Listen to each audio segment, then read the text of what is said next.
దాంట్లో ఎన్నో లోపభూయిష్టకరంగా ఉన్న ధరణిని సరిచేయాల్సిన బాధ్యత ఉంది కాబట్టి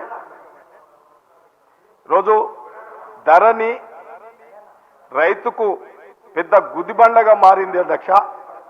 ఎన్నో సమస్యలు, ఈ సమస్యలతోని ధరణి అనేది అవినీతిమయమైపోయింది ఈ తెలంగాణ రాష్ట్రంలో రైతులకు అధ్యక్ష.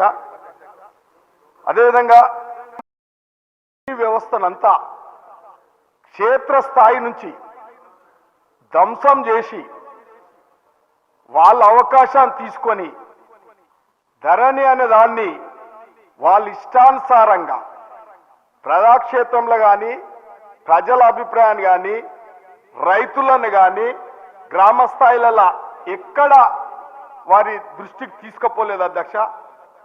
ఈ ధరణి వచ్చిన తర్వాత ఎన్ని సమస్యలు గ్రామాలలో అంటే ఎన్నో ఇబ్బందులు.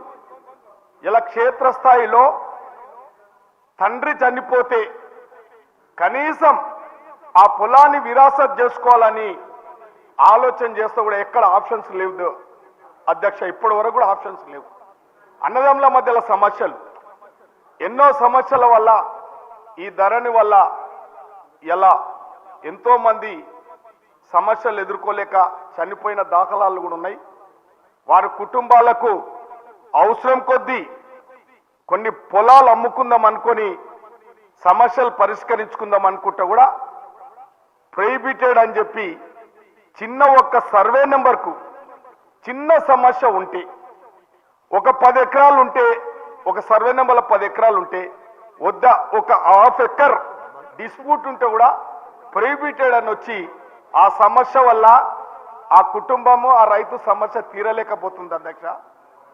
అదేవిధంగా అధ్యక్ష, గతంలో ఎన్నో భూములు అమ్ముతే ఏదో కారణంగా ఆ రైతు రికార్డులలో మార్పిడి చేసుకోపోతే మళ్ళా మొదటి పట్టుదారు పేర్లు వచ్చి ఈ ధరణిలో అవే రిఫ్లెక్ట్ అవుతా ఉంటే చిన్న చిన్న సన్నకారు రైతులకు చాలా ఇబ్బందులు పెడుతున్నారు గ్రామాలల్లో.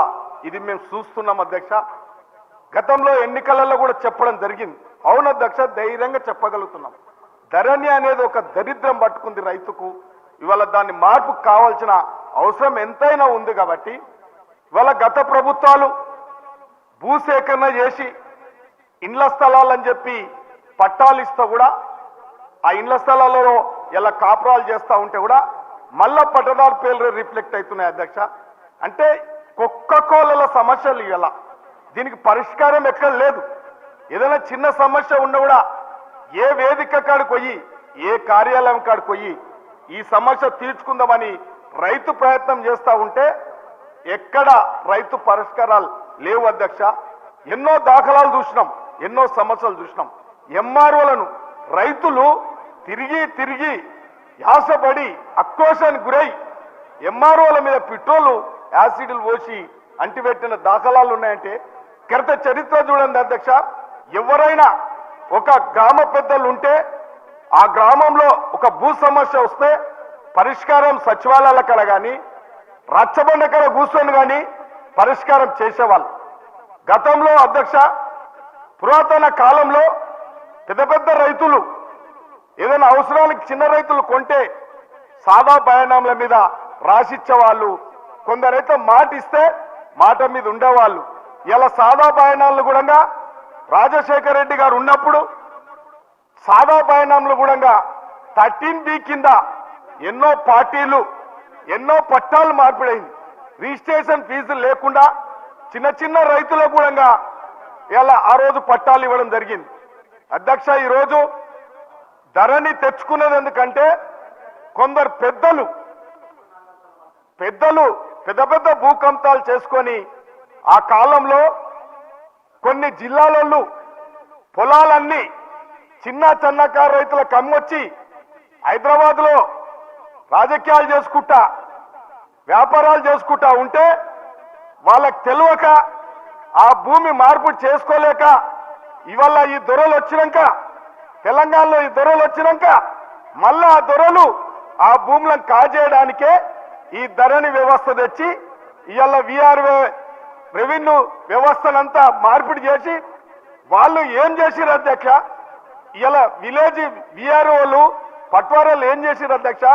ఏమన్నా పట్ట మార్పిడి కావడానికి, ఏమన్నా విరాసత్ చేయడానికి మామూలుగా 100, 200, 300 తీసుకుంటే ఇవాళ ధరణి వచ్చిన తర్వాత కలెక్టర్లే కలెక్షన్ కింగులు అయ్యారు.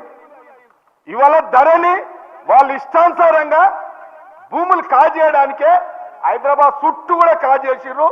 ఉత్తర తెలంగాణ అంతా కాజేసుకున్నారు, సంతృప్తిగా ఉన్నారు. ఇవాళ ఏదో మాట్లాడని చెప్తారు. అధ్యక్ష, ఇవాళ కొందరి గురించి చెప్పాల్సిన బాధ్యత ఉంది. ధరణి అనేది వారికి అనుకూలంగా మార్చుకున్నది కాబట్టి ఇది ప్రజలకు అవసరమయ్యే ధరణి కాదు, రెవెన్యూ ఇలా రైతులకు అవసరమైన ధరణి కాదు ఇది. కాబట్టి దీంట్లో పెను మార్పులు రావాల్సిందే, దీంట్లో మార్పులు తేవాల్సిందే. ఈ ప్రభుత్వం పూర్తి నమ్మకం పెట్టుకురు. ఇలా ఏఐసిసి అధ్యక్షులు రాహుల్ గాంధీ గారే తప్పకుండా ఈ ధరణిని తీసి ప్రజలకు ప్రజా పరిపాలన అందిస్తాం, ధరణిలో ఎన్నో మార్పులు తెచ్చి దాన్ని రద్దు చేస్తామని చెప్పడం కూడా అయింది. కాబట్టి రైతులు నమ్మిండ్రు, ప్రజలు నమ్మిండ్రు, తెలంగాణ మార్పులను తప్పకుండా చేయాల్సిందిగా సభాధారం మీతో కూడా కోరుతున్నారు.